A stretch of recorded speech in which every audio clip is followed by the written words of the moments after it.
आज की इस क्लास में जानेंगे बेरोजगारी का आशय, मीनिंग ऑफ अनएम्प्लॉयमेंट। अब देखो बेरोजगारी होता क्या है, तो सिंपल शब्दों में कहें कि मान लो कोई भी व्यक्ति या कोई भी पर्सन है, वो काम करना चाहता है लेकिन उसे काम नहीं मिलता है या जॉब नहीं मिलता है या उसे कोई नौकरी नहीं मिलता है, तो क्या कहलाएगा? तो ऐसी स्थिति को बेरोजगारी कहेंगे, अनएम्प्लॉयमेंट कहेंगे।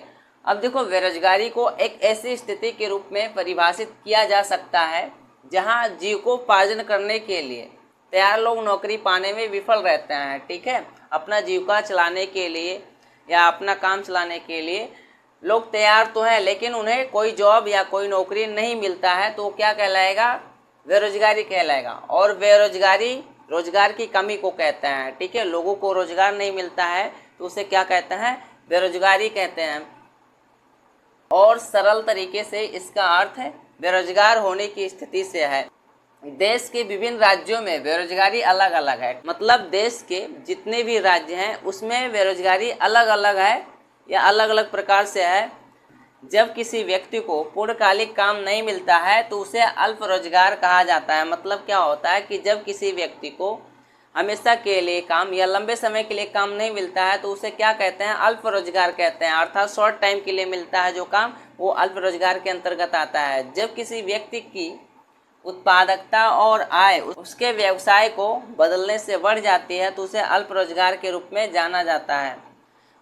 और भारत में शिक्षित बेरोजगारी सामान्यतः शहरों में देखने को मिलती है। भारत में शिक्षित बेरोजगारी पहले तो शहरों में थी लेकिन अब गाँव में भी लोग शिक्षित हो गए हैं। गाँव में भी शिक्षित बेरोजगारी है, बहुत तेजी से फैल रही है। और इससे तात्पर्य जो है उस स्थिति से है जिसमें एक शिक्षित रोजगार पाने में असफल रहता है। मतलब शिक्षित रोजगारी में क्या होता है? व्यक्ति पढ़ा लिखा हुआ है, सब कुछ किया हुआ है लेकिन उसे कोई रोजगार नहीं मिलता है, तो उसे शिक्षित बेरोजगारी कहते हैं। किसी भी अर्थव्यवस्था के लिए यह एक भीषण समस्या है। मतलब जो शिक्षित बेरोजगारी है किसी भी अर्थव्यवस्था के लिए बहुत बड़ी समस्या होती है। अब परिभाषा की बात करते हैं तो प्रोफेसर पीगू के अनुसार इन्होंने क्या कहा है कि एक व्यक्ति को उस समय बेरोजगार कहा जाएगा जब उसके पास रोजगार का कोई साधन नहीं है परंतु वह रोजगार प्राप्त करना चाहता है। मतलब उसके पास कोई काम करने के लिए नहीं है लेकिन वो काम करना चाहता है, तो क्या कहलाएगा? ऐसी स्थिति में तो बेरोजगार कहलाएगा। और भारत में बेरोजगारी बहुत तेजी से फैल रही है लेकिन लोगों को रोजगार नहीं मिल रहा है और लोग जो है पढ़ लिख कर घूम रहे हैं। बहुत ज़्यादा समस्या बेरोजगारी की भारत में फैल रही, बहुत तेजी से फैल रही है। बेरोजगारी के मुख्य कारण में हो जाएंगे पहला जाति व्यवस्था, कास्ट सिस्टम। अब देखो भारत में क्या होता है, जो जाति व्यवस्था है बहुत ज़्यादा फेमस है, बहुत ज़्यादा प्रचलित है। किसी भी व्यक्ति को काम पर रखने से पहले या नौकरी पर रखने से पहले उसकी जो है योग्यता देखनी चाहिए कि वह व्यक्ति उस कार्य में कुशल है या नहीं। ठीक है, उसके बाद उसको जॉब पे रखना चाहिए। लेकिन क्या होता है भारत में जाति व्यवस्था बहुत ज़्यादा प्रचलित है, वो जाति विशेष लोगों को ही जो है जॉब पर या काम पर रखते हैं, जिससे क्या होता है बेरोजगारी की जो दर है बहुत ज़्यादा बढ़ जाती है। ठीक, दूसरा नंबर हो जाएगा धार्मिक आर्थिक विकास, स्लो इकोनॉमिक ग्रोथ। अब देखो इसमें क्या होता है कि जो भारतीय अर्थव्यवस्था है वो क्या है? अविकसित है और इसमें जो है आर्थिक विकास की जो भूमिका है वो बहुत ही कम है और यह धीमी वृद्धि जो है पर्याप्त रोजगार के अवसर प्रदान करने में क्या होते हैं? विफल रहती है, असफल रहती है, जिसके कारण क्या होती है? इसमें बेरोजगारी फैलती है। तीसरा हो जाएगा जनसंख्या में वृद्धि, इंक्रीज इन पॉपुलेशन। अब देखो इसमें क्या होता है, भारत में निरंतर लगातार जो है बढ़ती जनसंख्या बेरोजगारी का सबसे मुख्य कारण है। 10वीं पंचवर्षीय योजना में जो बेरोजगारी की दर थी वो 11.1% थी।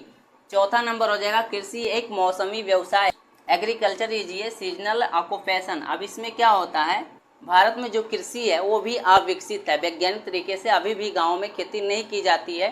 ठीक है, इसलिए वहाँ के लोग जो है वही पुरानी पद्धति के हिसाब से अभी भी खेती कर रहे हैं।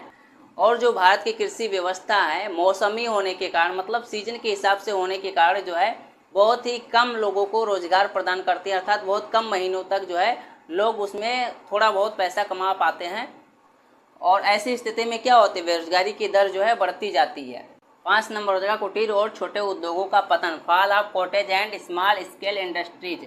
अब देखो इसमें क्या होता है, औद्योगिक विकास का कुटीर और छोटे उद्योगों पर क्या होता है? प्रतिकूल प्रभाव पड़ता है, जिससे क्या होते हैं बेरोजगारी की जो दर है वो बढ़ती जाती है। 6 नंबर हो जाएगा औद्योगिकरण का धीमा विकास, स्लो ग्रोथ ऑफ इंडस्ट्रियलाइजेशन। अब इसमें क्या होता है, तो भारत में औद्योगिक विकास की जो दर है बहुत ही धीमी है और ऐसी स्थिति में यह जो है शिक्षित बेरोजगारी को बढ़ाती है। 7 नंबर हो जाएगा अल्प रोजगार के कारण, काजेज ऑफ अंडर एम्प्लॉयमेंट। अब इसमें क्या होता है, उत्पादन के साधनों की अपर्याप्त उपलब्धता जो है अल्प रोजगार का सबसे मुख्य कारण होता है।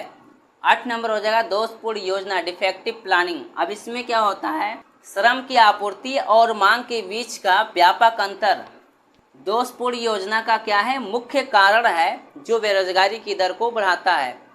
9 नंबर हो जाएगा श्रम की स्थिरता, इमोबिलिटी ऑफ लेबर। अब इसमें क्या होता है कि परिवार के साथ लगाव हो गया, भाषा, धर्म और अन्य जलवायु जैसे कारकों के कारण लोग जो है बाहर या दूर दराज इलाकों में नौकरियां करने के लिए नहीं जाते हैं, जिससे क्या होता है कि बेरोजगारी बहुत ज़्यादा बढ़ती है।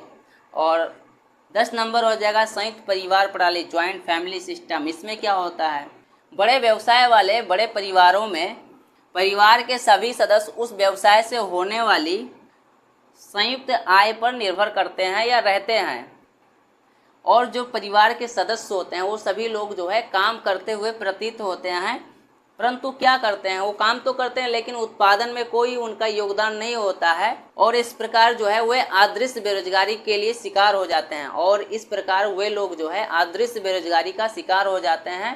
ठीक है, तो ये हो जाएंगे बेरोजगारी के मुख्य कारण।